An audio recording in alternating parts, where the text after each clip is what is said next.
Oh, this is your third. I love it. This is my fourth Comic-Con now, actually. Okay. Yeah. I love it. Always having a good time, you know. Yeah. I've only been on panels, which is a bizarre. Oh, fun okay. fact So you about haven't me. really been able to I've never been as like a general just to come participant. see what's going on and see who's here. No. Oh my God. I know. Okay, one of these years we're gonna have to sneak you out of the panel so you can go somewhere else, see another panel. Yeah. Okay, so I'm gonna ask you a couple questions then, since I don't want to keep you for too long because I know you're going around the room and everything. But I'm so glad you found your bag. Thank you. Me too. Can you tell us a little bit about yourself, Ashleigh, and your work on the new Fairly Odd Parents show, please? Yes. Thank you so much. Oh, sure. So I am Ashleigh. I'm a actor turned voice actor turned writer in animation. That's a mouthful. I know.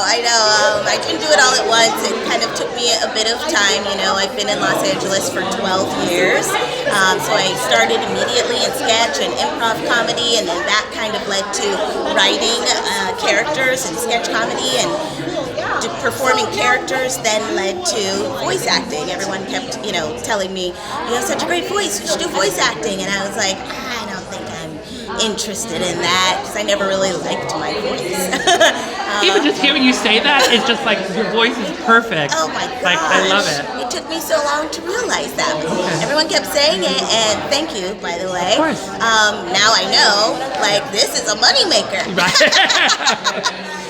Ensure that. Yeah, so I was, so I started, doing characters, and then I booked a role on a show called Craig of the Creek as a character named Ren, and, Love that show, by the way. Thank you. I had been, auditioning and performing for 8 years, and it was a lot, hustling and grinding and working 14 million different jobs, and, auditioning doesn't pay.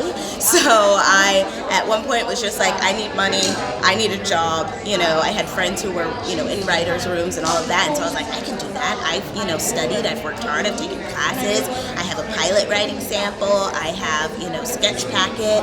So I was like, I'm gonna post on Facebook that I'm looking for writing jobs.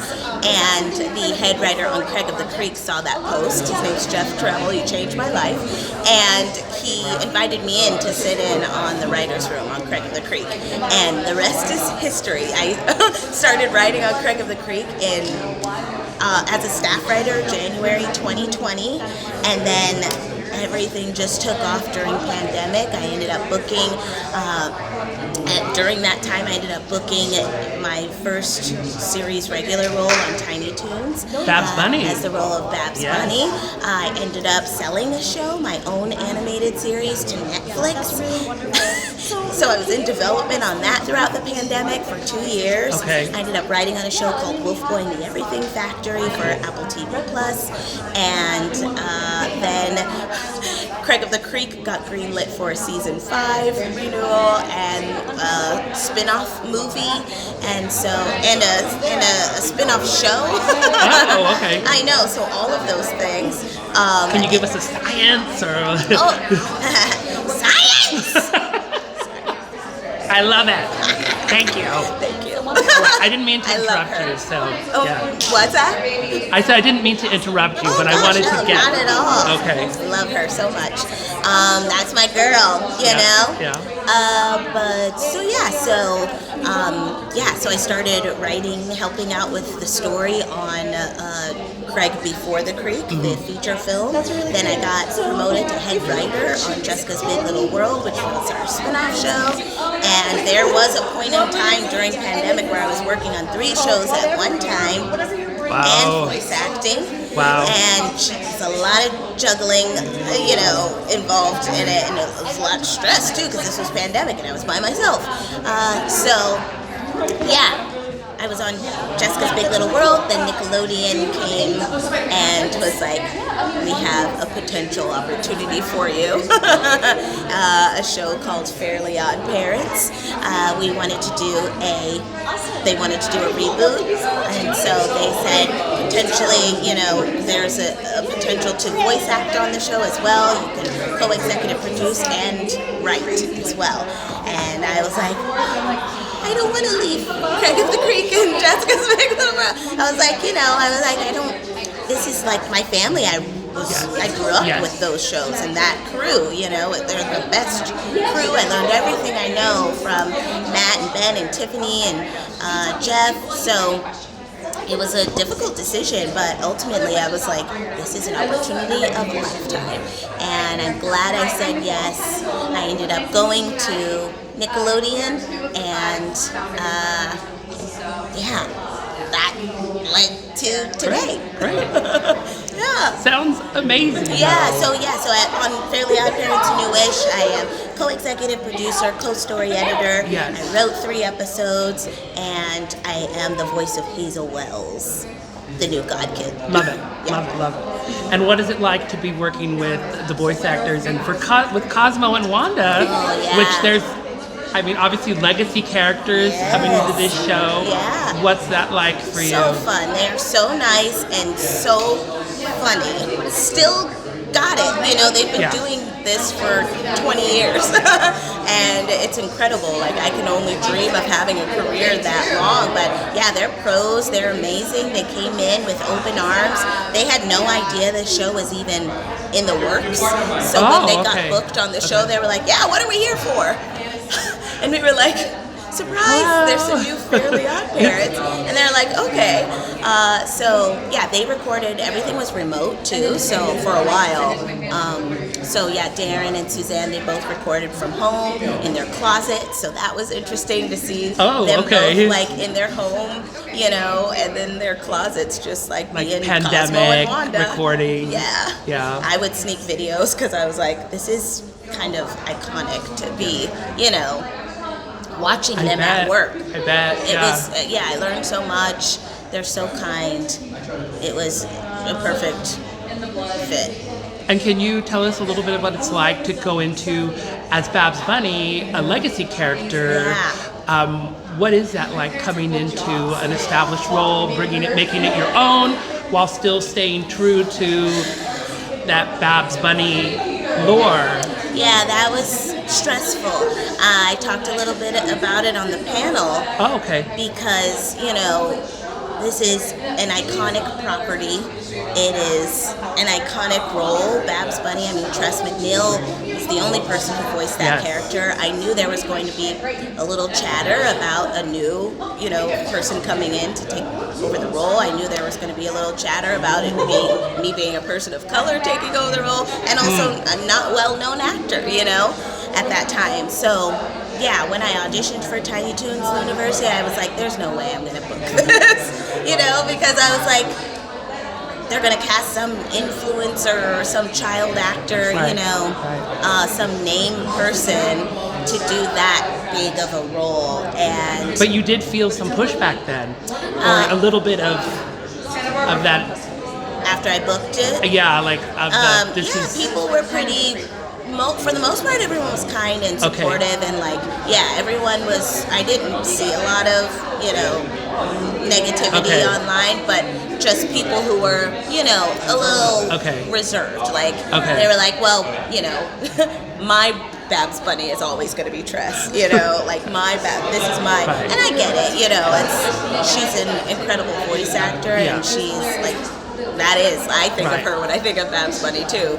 So when I went into it, I just was like, there's no way I'm going to do what Tress did. I started to rewatch all, because I grew up with Tiny Toons. I started to rewatch the episodes and try to match her exactly. And then I was like, no, this is a new show, a new, bringing your own thing. Yes, a new, reimagining of the character of the entire series. I do have something to bring to this role, and I was cast in this role for a reason. So you got the job. I got the job. Yes, I auditioned and got the job. There we go. So I had to really embrace my own uniqueness and my own ability to perform in that role. And it's been so fun. People have been, like I said, very gracious and kind, and they love, the character, and they love the voice, and it is different, but everyone still loves it. It's different, but it's something for our new generation also. So great. yeah. So I get to be the Babs Bunny for little kids growing up now. I love that so much. Yeah. The new generation. Exactly. And speaking of the new generation, what advice or what sort of information do you think you would like to share with women, women of color in your industry, or who want to get into your industry? Sure. What advice do you have for them? Or for little kids and women of color, or whoever you are, really embrace your own uniqueness, because that's what I did not do initially. Like I said, I did not like my voice growing up. I am from Seattle, Washington, where I grew up was predominantly white, and I was the only black girl in all of my classes, the only black girl, in my neighborhood where I grew up. I never had a black teacher, and all of those influences kind of shaped an identity around who I was, or not. And so, I used to question my ability. I questioned my voice, and I questioned who I am, because I always got questions being like, is that your real voice? And, I got that as a kid, and then I went to an all-black college growing up, and I still got the question, is that your real voice? So, yes, it is my real voice, and it has the ability to transform, and it is powerful, and I can do so much with it. I'm owning it now. Yes. So that is you found yourself. Yes, I found my voice. Yes. And so that is what I would say to anyone, just embrace your own uniqueness, embrace your voice. Take that with you everywhere you go. Take that with you into interviews. Take that with you into auditions. Take it with you into classes, everywhere you go, because that is what is going to open up opportunities for you. Awesome. Awesome. And one more thing before you move on. Favorite woman in the industry. It could be your industry or in the entertainment industry, or someone you admire, a woman you admire, and why? I admire, I would say, Cree Summers. Cree Summers, because she is a voice actor. She also started out as an actor as well. I grew up watching her on A Different World, and she was my favorite character on that show. So for her to have such a long career that it, that transcends like acting and voice acting, and she's also, I love her as a mama. Like, I follow her on Instagram and love her little babies. They're so free-spirited and adorable.